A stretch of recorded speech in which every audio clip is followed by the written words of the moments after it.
sixth lecture in this course. Today we'll be learning conditional probability. The theory of probability deals with randomness. Now, for example, outcome of tossing a coin is random. No one knows the outcome beforehand. But once there existed a magician who could toss a particular coin for a prefixed outcome with almost certainty. He mastered the trick over the years by practicing to apply the exact amount of pressure on the coin for a desired outcome. So the coin, when tossed by an amateur, bears probabilities half and half for head and tail.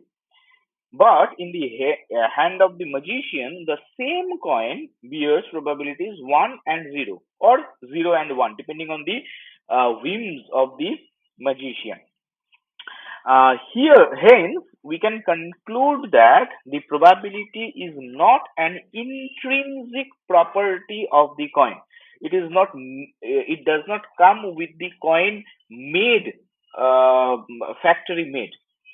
Unlike the weight or size or the economical value of the coin. So those things are intrinsic properties, but probability is not an intrinsic property of the coin. It actually depends on our ignorance about the coin. So it might be an unbiased coin in the hands of an amateur like you and me, but is extremely biased in the hands of the magician. As we acquire more and more knowledge on a particular random experiment over the time, the probability of the related events change. Conditional probability deals with that. We start with an example. In the dawn of the technological era, 90s, the calculators or the electronic watches used to use the peculiar font to display digits as shown in the following image. Probably you have all seen this font. Some calculators still use this one, the non-scientific ones. So there are 7 light strips glowed in different combinations to generate different digits. Okay, so there are seven light strips. See, from here 1, 2, 3, 4, 5, 6, and 7, middle one. Now, suppose you are in a casino. A screen with these 7 glowing light strips is hanging behind a curtain. Okay, a screen with these 7 glowing light strips is hanging behind the curtain. A computer will generate a random number and will display it on the screen. Okay, so there is only, this is a sort of a sample picture to show what are the, which lights glow to denote which digit. So, but in the screen on the behind the curtain, we have only one 8 there, and different parts of this 8 glow for different digits. Okay, so only one space is there. Now a computer will generate a random number and will display it on the screen. Very good. The game is to bet for even numbers. So even numbers 2, 4, 6, 8, and 0 are even, and the rest are odd. So your chance of winning is 5 out of 10, that is half. Now the interesting part. So this up to this everything is fine. Now the interesting part. Through a small hole in the curtain, you discovered that the middle light strip is not glowing. This one is not glowing. Okay, so casinos, they have this kind of imperfections most of the time. So you found out, you discovered that the middle light strip, this one is not glowing. So you know that none of the digits, 2, this has a middle light, 3, this has the middle beam, 4, this has this one.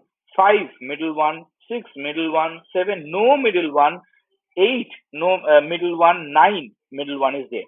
So none of these digits, 2, 3, 4, 5, 6, 8, 9 is going to appear. So your only possible digits remaining are 0, 1 and 7. Only these three digits, they do not have the middle light, they do not require the middle light. Okay. So only these three digits can appear, 0 or 1 or 7. Out of which only 0 is even. So your chance of winning reduces to 1/3. Okay. Now let us explore this last argument, whatever is said there in detail. At first, the sample space omega was from all the digits from all the numbers from 0 to 9. 0, 1, 2, 3, 4, 5, 6, 7, 8, 9. And our winning event was the set of all even numbers, that is 0, 2, 4, 6 and 8. As soon as we get the information that the middle light strip is not glowing, our sample space eventually reduces to B, which is 0, 1 and 7. Consequently, our winning event also shrunk to A intersection B, that is 0, because if we, B has already occurred. B is the information that the middle light strip is not glowing. So now the we need not consider, we cannot consider the entire of A. We have to consider A, whatever portion of that is common with B. Okay, so that is the only way to be there. Now consequently, our winning event also shrunk to A intersection B, which is nothing but the singleton set 0. Then our odds of winning transforms to checking the size of A intersection B relative to B, not the omega anymore. The odds of our winning transforms to checking the size of A intersection B, that is the modified winning event, and relative to B, which that is relative to modified sample space after the new information. So the final probability becomes probability of A intersection B over probability of B. Motivated from here, let us set the definition of conditional probability as for any two events A and B with probability B positive, the conditional probability of A given B is denoted by this particular notation, is the ratio probability of A intersection B over probability of B. Some remarks. Notice the notation carefully. It is a vertical bar between A and B and not a slanted bar. Be careful about that. If I see any this mistake in your copies, then I'll deduct the full marks. We are not dividing A by B. Please be careful about that. Even if in many books, even if in question papers from NBU, you may get this slanted bar. I don't know what kind of the stupid people they are, but it is not a slanted bar. We are not dividing A by B. Okay. For conditional probability to hold, probability of B must always be positive. Otherwise,